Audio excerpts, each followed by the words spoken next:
Hey y'all, my name is Ann Wyatt. I started my career in workforce development with the state of Kentucky in 2010. That experience ignited a deep passion for manufacturing within me. I started this show hoping to raise more awareness around the bright outlook manufacturing careers have. Join me as I sit down with some of the manufacturing industry's most successful changemakers and learn how they're partnering people with technology. It's time to give people more meaningful work. This is Workforce 4.0. This is Ann Wyatt, host of Workforce 4.0. We are here with Bryan Clarity, the VP of HR at Assa Abloy Entrance Systems, and we are right here on site in Tulsa. Bryan, thank you so much for having me these past couple of days. This has been an absolute treat. But for those out there that are listening in and maybe they're not as familiar with your all's work here, can you give a brief introduction and tell us a little bit more about your role here? Thank you, Ann, and thank you for being here. You've been a tremendous help to myself and the team the last quite a long time, but we were glad to have you here in Tulsa this week.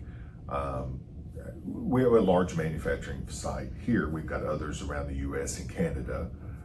We are a perimeter security business, which would be fences, gates, bollards, other types of things like that. Our largest site is here in Tulsa, so we have 800 or so employees here. We're growing very quickly, but it's a very good business. That's awesome. Yeah, everybody was super happy yesterday when I was like walking around and talking to everybody. Everybody was smiling. I'm glad you noticed that. Thank you for saying that. It's we've all been in many industrial settings before. Sometimes when you walk through a plant for the first time or second time, you may not always get smiles. You may not always get a hello, everybody's busy, they're not thinking about it. It's something that, there's no coaching or training, it just comes natural. And to me, it's an accurate reflection, hopefully, that people enjoy what they're doing. Enjoy working with us. Usually when I go out on the floor, rarely do I have a conversation about the business of the day. It's usually about their kid's baseball game or what's going on. I love that. I'm learning about, I'm not from Oklahoma, obviously, you can probably tell, learning about Oklahoma football and all the things that folks want to talk about, but that to me is the good part of, I'm glad you noticed that. Yeah, absolutely. No, and Bryan and I, for those of you listening in, have been working together for what, like 10 years now? Yes, I was very young at that time. Yes, for over 10 years, I think. So. And we like to tell this story, we met in a double wide, but that's... We're both from Kentucky, I guess that makes sense for us, there you go. But that's a whole other story that we'll have to get into at some point. But Bryan, you've always just been such an amazing mentor to me. Well, thank you. I definitely appreciate our friendship that we've had over the years. And, anytime that I have a really high level question about HR and HR as a true business function, like a true asset to the business, you're definitely the first person that I come ask because, you've got so much experience in doing that and so many different market shares and all that. I'm sure you'll get much more professional, better answers from others. But I thank you for feeling that way. I feel the same about you when I have questions. You've got such a broad knowledge outside of just the HR spectrum. So I like to hear your take on talent acquisition and many things. So I'm not gonna call you a mentor because you're a whole lot younger than I am. But thank you for saying that about me. So I appreciate that. Yeah, absolutely. It is Workforce 4.0 tradition to ask you what your favorite karaoke song is. And I just know, Bryan, I feel like we are owed a good karaoke trip, aren't we? We just need to go do some karaoke. I used to have a couple in my repertoire that I enjoyed singing. Probably my favorite would be Call Me the Breeze by Leonard Skinner. Nice. I don't know if that's appropriate anymore, but second favorite, I always liked singing a couple of Rolling Stones songs were always fun too. So. Oh, that's always a good time. Yep. Yeah, we Alabama, we love some Leonard Skinner. Yeah, no doubt. Well, excellent. Well, I do have kind of a question, that I get a lot on this show. And since you are such a mentor to me, I just kind of wanted to run this idea by you. But usually I'm talking on this show to a lot of CEOs and executives in the robotics and automation space. It's very rare that I'll have someone in from the HR spectrum come in and want to sit down and interview. But from their perspective, when they're talking about technology applications, they're always very curious from the HR side of things. Like when you're looking at posting a new rec, like a new job opening, how do you know if it is a job that is best for people, or should we be thinking about how we're utilizing technology? Again, there's not a set answer that oh yes, automatically you do this, you do that. I think the circumstances would dictate a different answer based on what the needs of the business are. For example, if you're looking for something in a technical area, whether it be CNC machining or something highly electrical or automated, the resolution could be looking at can we automate this? Another perspective that I've thrown in sometimes is perhaps it's driven by safety. It could be driven by we've had a series of first aids or OSHA injuries, whatnot, in a certain area due to lifting or tugging or pulling. Perhaps we need automation to move the widget from point A to point B. So there's all those things factored in. Frankly, when it comes to the people side of the discussion, it's oftentimes, by the time I'm involved in either getting into our talent acquisition team, we've got an approved headcount situation. You try to figure out what skills are needed from the people side and all those type things that go with filling a requisition. But it really, you raise a good question. In today's world, there's a lot. I didn't do that 20 years ago. Right. Debate, is it something we can automate, or is it something we need to staff? I think you're doing the right thing for the business by trying to make that assessment every single time. So there's no easy answer. No, I mean, that's a great point too, because you do have to think about it from, the high level business standpoint. Manufacturing is a very complex business overall.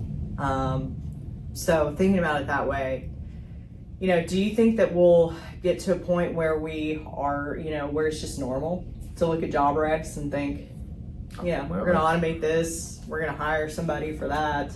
I've only been in manufacturing in my career. I've not had the benefit, or I've not been in a role where I've had large distribution centers, or I've had other it's pretty much been heavy manufacturing in the experiences that I've had. But I can think it already is second nature. I can remember going into supply chain years ago. We would have said parts rooms or warehouses, or and everything was very manual. Everything was very. You had someone doing this job. They might hop on a forklift or hop on a something to help move something. Now, in many of those sites that I've been in, a lot of especially highly technical things around with servers and whatnot, there may be 4 people in the building, and technology is taking care of the automated equipment, the moves, whatever has to be turned on and turned off, what used to be. I think in those fields it already is in place. Heavy manufacturing, sometimes it's not as clear cut, or at least in most of the industries that I've been in, they haven't always figured out exactly what can you automate, what can you not. But most certainly it's in play with pretty much every single capital project. Where's the opportunity for automation? That's an excellent point of view too, right? You talk about capital projects. Again, everything is so high level, I think so much more than people realize, right? Yeah. I like hearing words like capital projects, wherever I'm at, what company I'm with, organic growth, merger and acquisition, anything. Those words are all good. That means the business is growing. And the challenge from where I'm at, Ann, I may not be the one to make a decision from an HR leader role of, hey, we need to automate that piece of equipment. It may be something that we would work with a continuous improvement process, where they do time studies and they do a review, and it makes sense, or perhaps there could be folks in engineering or in continuous improvement that could have experiences where they've seen something similar in play at a different company or a different industry, and they go, wow, that would work with our widgets, or it would work with this or that. But it's when it does come to the people side, I try to where I would advocate is if it's an opportunity to make a job safer. That's right. If it's an opportunity to make a job where the expectation of high performance matches up with the skill level of the people, and the automation helps them achieve that. There's a lot of little things to factor in when doing that automation versus people comparison. Yeah. No, absolutely. And, you bring a lot of value because it is all about the people. I mean, this is a people business. It is. Many years ago, people smarter than me that talked about in manufacturing is that they would often say, we can buy equipment, we can get the world's best equipment, we can get, in this case, the world's best technologies, but having the right people, well-trained people, dedicated people, all those things usually fail if they don't have the right people involved. Yeah, and you bring up a good point about training. Like, how worried are you about the training situation right now with the American workforce labor market? I don't want to be political with it, but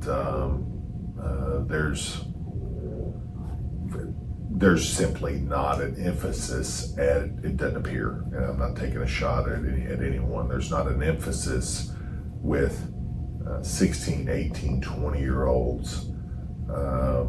You go to a local high school and you ask an 18-year-old, hey, what do you want to do in your career?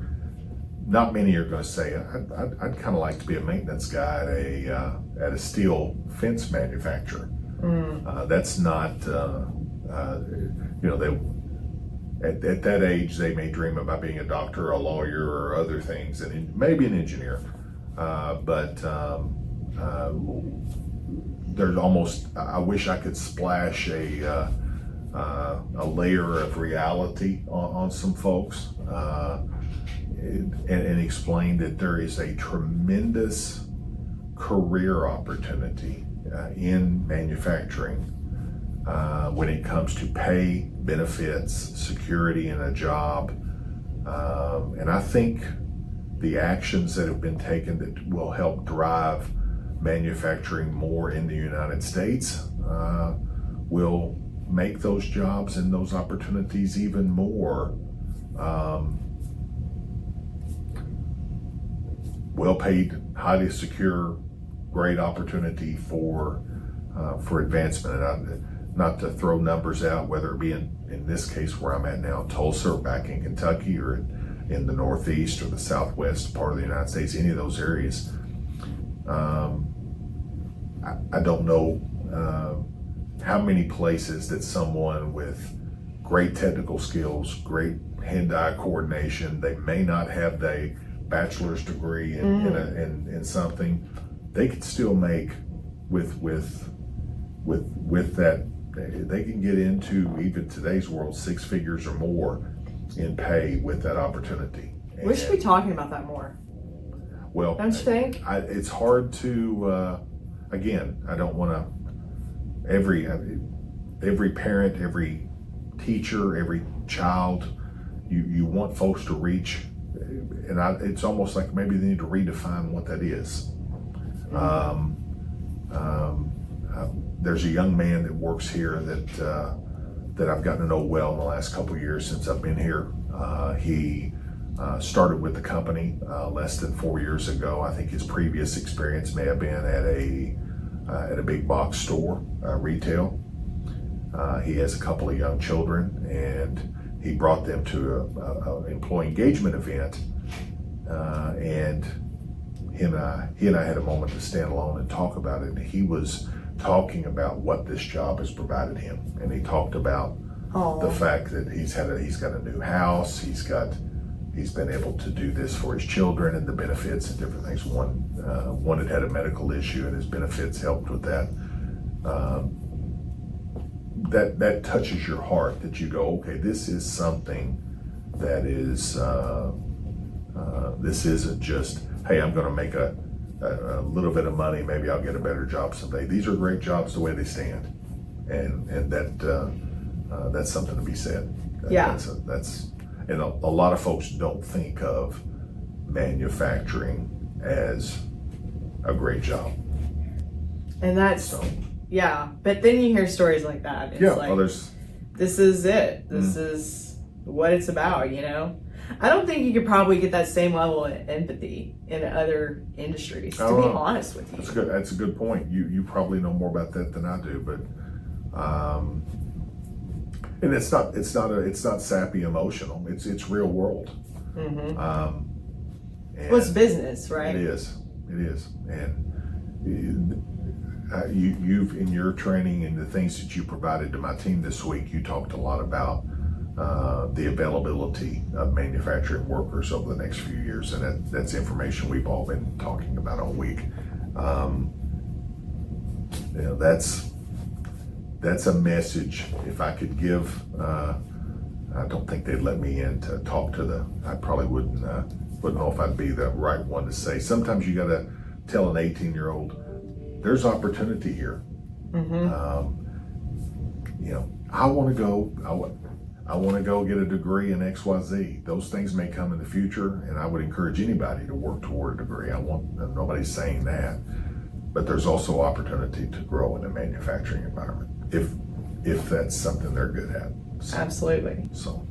Absolutely. Does the recruiting situation ever do you ever stay up at night worrying about that? Like I do, because it's very, that's like life for me. I don't know.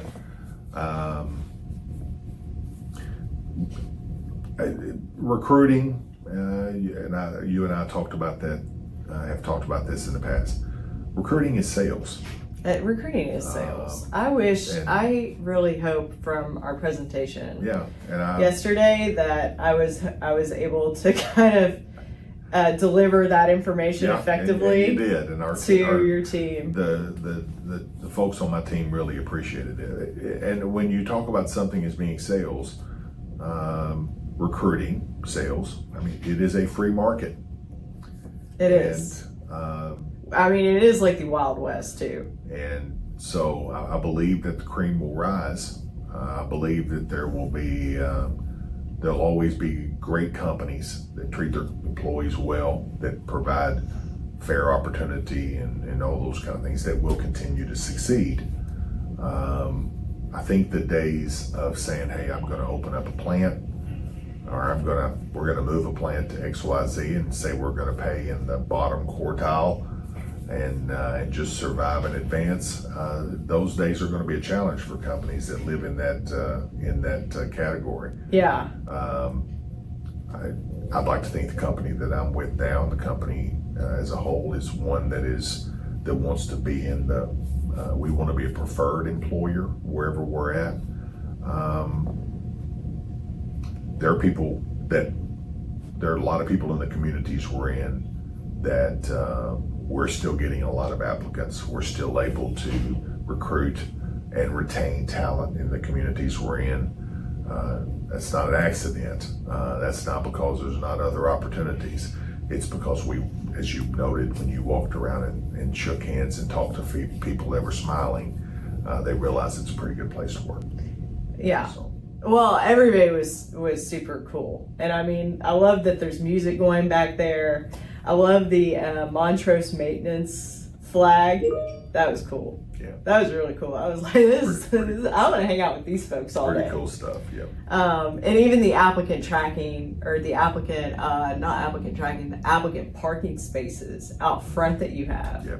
That's pretty cool for folks. We need some more parking spaces as our growth, but yeah, I appreciate that. There's a lot of ways to attract applicants or talent to come. And I think you and I have talked about this before. I like my team and us to differentiate from what other industry, what other places do. And that gets kind of back to being a great place to work. Word of mouth still works when it comes to, hey, that someone telling their friends and family at their social events or churches or whatever it might be, hey, that Assa Abloy is a great place to work. I think that nonetheless, we want to differentiate from other employers as being someplace that people want to strive to go work at. That's awesome. Most of the people we hire are leaving other places to come work here. That's where you want to be.